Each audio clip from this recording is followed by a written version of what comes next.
The Pancasila, the 5 guiding principles of our national life. These are: first, believe in God.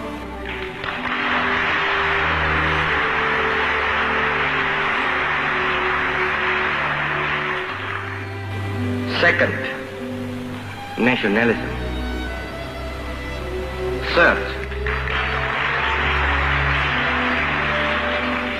Third, humanity.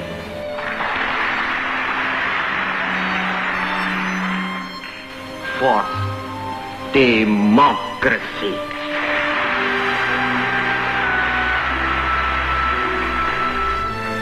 Fifth, social justice.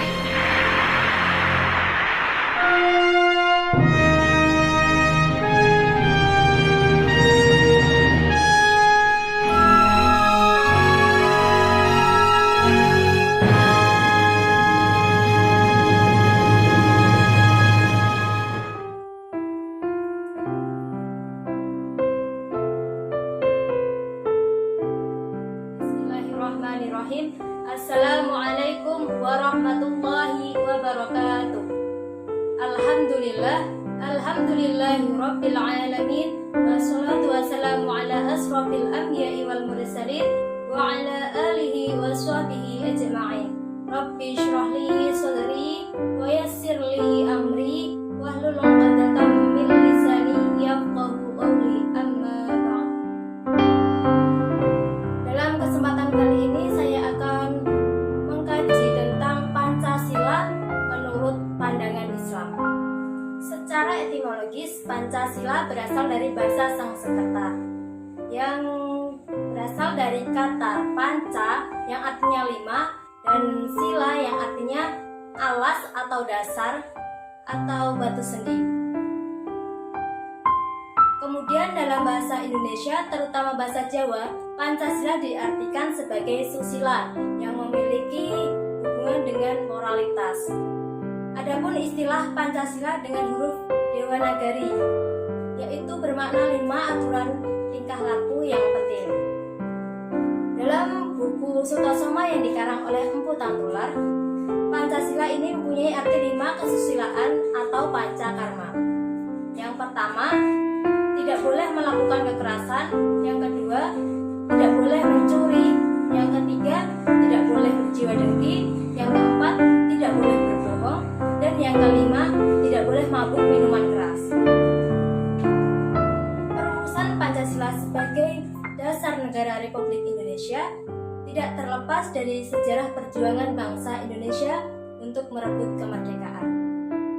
Pada masa pendudukan Jepang tahun 1942, awalnya bangsa Indonesia menyambut baik kedatangan Jepang. Tapi rupanya kedatangan Jepang tidak mengubah nasib bagi bangsa ke arah yang lebih baik. Bahkan sebaliknya, ternyata lebih kejam daripada pemerintah Hindia Belanda. Maka di daerah-daerah muncul perlawanan terhadap Jepang. Pada tahun 1943, posisi Jepang semakin genting karena menghadapi gempuran dari berbagai sekutu. Hal ini dimanfaatkan oleh bangsa Indonesia untuk mendesak Jepang agar bersedia memberikan kemerdekaannya kepada bangsa Indonesia. Pada tanggal 7 September 1944, Perdana Menteri Koiso menjanjikan kemerdekaan kelak di kemudian hari. Untuk meyakinkan bangsa Indonesia terhadap janji tersebutlah dibentuklah BPUPKI atau Badan Penyelidik Usaha-Usaha Persiapan Kemerdekaan Indonesia, atau disebut juga dengan Dokoritsu Zunbei Tosakai. Dalam salah satu sidang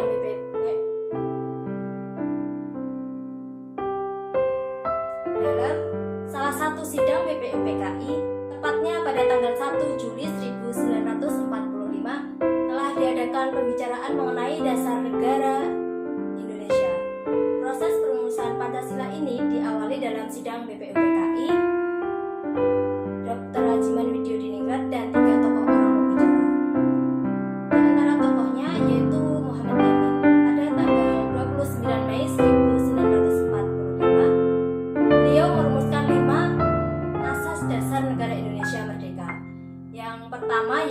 peri kebangsaan, yang kedua peri kemanusiaan, yang ketiga peri ketuhanan, yang keempat peri kerakyatan, dan yang kelima kesejahteraan rakyat.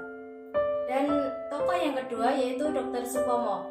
Pada tanggal 31 Mei 1945, pada pidatonya dalam sidang BPUPKI, beliau mengusulkan rumusan dasar negara yang berisi 1. Persatuan, yang kedua kekeluargaan, yang ketiga keseimbangan lahir dan batin, keempat musyawarah, dan yang kelima keadilan rakyat. Dan tokoh yang ketiga yaitu Insinyur Haji Soekarno. Pada tanggal 1 Juni 1945, beliau merumuskan 5 asas dasar negara Indonesia. Yang pertama nasionalisme atau kebangsaan Indonesia, yang kedua internasional atau peri kemanusiaan, yang ketiga mufakat atau demokrasi, yang keempat kesejahteraan sosial, dan yang kelima ketuhanan yang berkebudayaan. Nah, selanjutnya Insinyur Soekarno ini mengusulkan bahwa 5 sila tersebut dapat diperas menjadi 3 sila atau 3 sila, yaitu yang pertama sosionasional, yaitu nasionalisme dan internasionalisme, yang kedua sosiodemokrasi, yaitu demokrasi dengan kesejahteraan rakyat, dan yang ketiga ketuhanan yang Maha Esa. Kemudian diperas lagi menjadi 1 sila atau ekasila, yang intinya adalah gotong royong. Rumusan Pancasila 1 Juni 1945 juga terdapat dalam apa yang disebut dengan Piagam Jakarta, yang bunyinya 1. Ketuhanan dengan menjalankan syariat Islam bagi pemeluk-pemeluknya, yang kedua kemanusiaan yang adil dan beradab, 3. Persatuan Indonesia, 4. Kerakyatan yang dipimpin oleh hikmat kebijaksanaan dalam permusyawaratan perwakilan, 5. Keadilan sosial bagi seluruh rakyat Indonesia. Pada tanggal 18 Agustus 1945, setelah proklamasi, Piagam Jakarta dijadikan pembukaan Undang-Undang Dasar 1945 dan rumusan Pancasila, yang mana terdapat perubahan pada sila pertama yang berbunyi ketuhanan dengan kewajiban menjalankan syariat Islam bagi pemeluk-pemeluknya, menjadi ketuhanan yang Maha Esa. Pada sidangnya tanggal 18 Agustus 1945 telah berhasil mengesahkan Undang-Undang Dasar Republik Indonesia yang dikenal dengan Undang-Undang Dasar 1945. Adapun Undang-Undang Dasar 1945 terdiri atas 2 bagian, yaitu pembukaan Undang-Undang Dasar 1945 dan pasal-pasal Undang-Undang Dasar 1945. Nah, di dalam bagian pembukaan Undang-Undang Dasar 1945 ini terdiri atas 4 alinea yang tercantum rumusan Pancasila. 1. Ketuhanan yang Maha Esa, 2. Kemanusiaan yang adil dan beradab, 3. Persatuan Indonesia, 4. Kerakyatan yang dipimpin oleh hikmat kebijaksanaan dalam permusyawaratan perwakilan, dan yang 5. Keadilan sosial bagi seluruh rakyat Indonesia. Rumusan Pancasila sebagaimana tercantum dalam pembukaan Undang-Undang Dasar 1945 inilah yang secara konstitusional sah dan benar sebagaimana dasar negara Republik Indonesia, yang disahkan oleh PPKI yang mewakili seluruh rakyat Indonesia. Pancasila dalam pandangan Islam diamalkan secara objektif dan subjektif. Pancasila diamalkan secara objektif, yaitu sebagai dasar negara, sumber dan jiwa seluruh pembuatan peraturan perundang-undangan dan penyelenggaraan negara. Dan Pancasila sebagai subjektif, yaitu sebagai jiwa dan kepribadian bangsa, falsafah hidup bangsa dan negara. Maka sila-sila dari Pancasila harus diamalkan dalam kehidupan sehari-hari, baik itu pribadi maupun kehidupan bersama selaku menjadi masyarakat. Terdapat dalil yang dijadikan sebagai pedoman dalam pelaksanaan Pancasila bagi umat Islam. Pada sila ketuhanan yang Maha Esa terdapat pada Quran surat Al-Ikhlas ayat 1-4. A'udzubillahi minasyaitonirrajim. Bismillahirrahmanirrahim. Qul huwallahu ahad. Katakanlah, dialah Allah yang Allah tempat meminta segala sesuatu. Lam yalid wa lam yulad. Allah tidak beranak dan tidak pula diperanakan. Walam yakul lahu kufuwan ahad. Dan tidak ada sesuatu yang setara dengan Dia. Sangat jelas sekali bahwa dalam Islam, umat manusia harus mengakui adanya satu Tuhan yang diyakini dan disembah. Begitu pula dengan Pancasila, yang menyatakan adanya ketuhanan yang Maha Esa. Meskipun berbeda agama, Allah tidak pernah memaksa hambanya untuk menyembah kepadanya. Karena kesadaran akan bertuhan merupakan fitrah bagi manusia. Hubungan antara manusia dengan Tuhan dalam Islam disebut hablum minallah.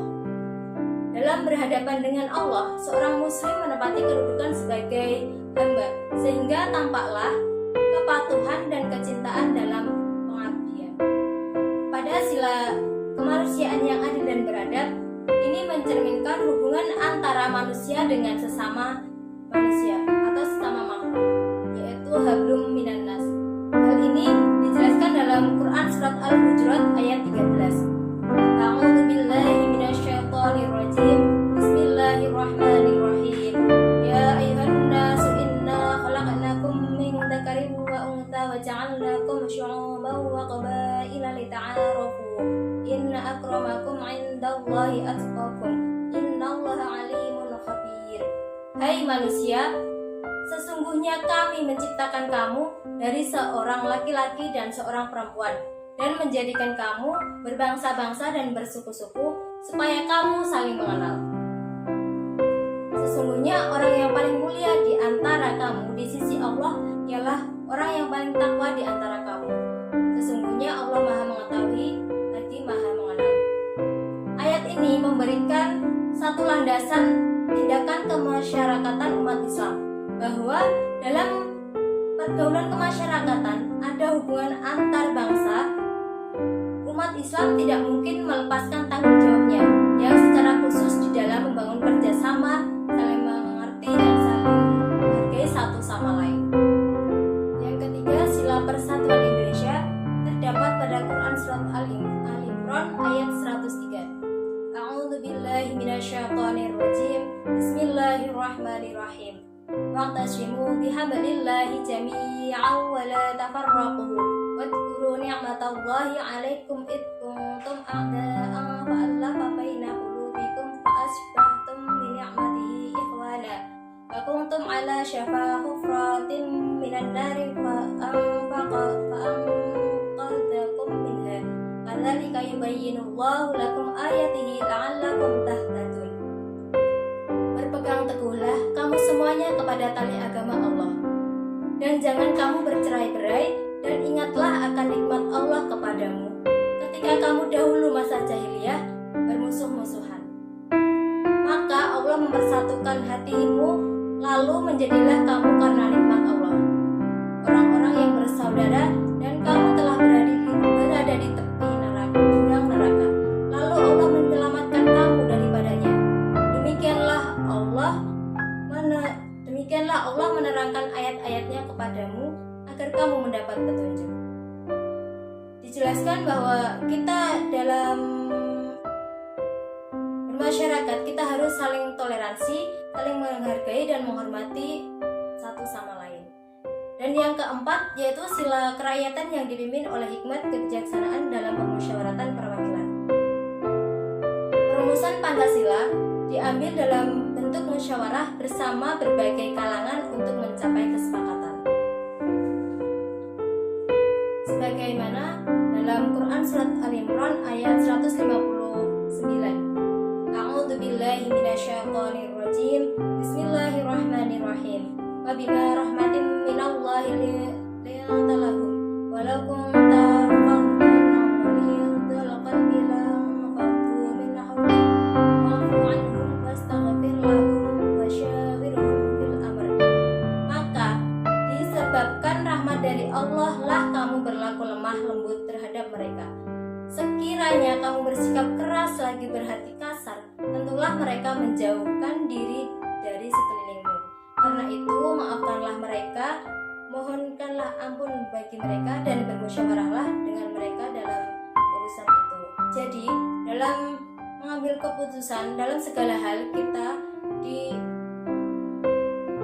diperintahkan untuk bermusyawarah bersama, mencapai kesepakatan bersama. Selanjutnya, sila kelima, keadilan sosial bagi seluruh rakyat Indonesia, terdapat pada Quran surat Al-Maidah ayat 8. A'udzubillahi minasyaitonirrajim. Bismillahirrahmanirrahim. Ya ayyuhalladzina amanu kunu qawwamina lillahi syuhada'a bil qist wa la yajrimannakum sya'anu qaumin 'ala an la ta'dilu ya'dilu wa aqrabu lit-taqwa wattaqullaha innallaha khabirum bima ta'malun. Hai orang-orang yang beriman, hendaklah kamu jadi orang-orang yang selalu menegakkan kebenaran karena Allah, menjadi saksi dengan adil, dan janganlah sekali-sekali kebencianmu terhadap suatu kaum mendorong kamu untuk berlaku adil. Berlaku adillah, karena adil itu lebih dekat kepada takwa, dan bertakwalah kepada Allah, sesungguhnya Allah Maha mengetahui apa yang kamu kerjakan. Jadi, orang yang adil itu adalah orang yang takwa. Hanya orang adillah yang bisa mensejahterakan masyarakatnya. Maka kita semua diperintahkan untuk adil dalam segala hal. Demikian dari saya, semoga bermanfaat untuk kita semua. Saya tutup kajian ini dengan bacaan doa. A'udzubillahi minasyaitonirrajim. Bismillahirrahmanirrahim. Alhamdulillahirabbil alamin. Hamdan syakirin, hamdan na'imin, hamdan yuwafi ni'amahu wa yukafi'u mazidah. Ya Rabbana lakal hamdu kama yanbaghi li jalali wajhikal karim wa 'azimi sultanik. Allahumma shalli ala sayyidina Muhammad wa ala ali sayyidina Muhammad.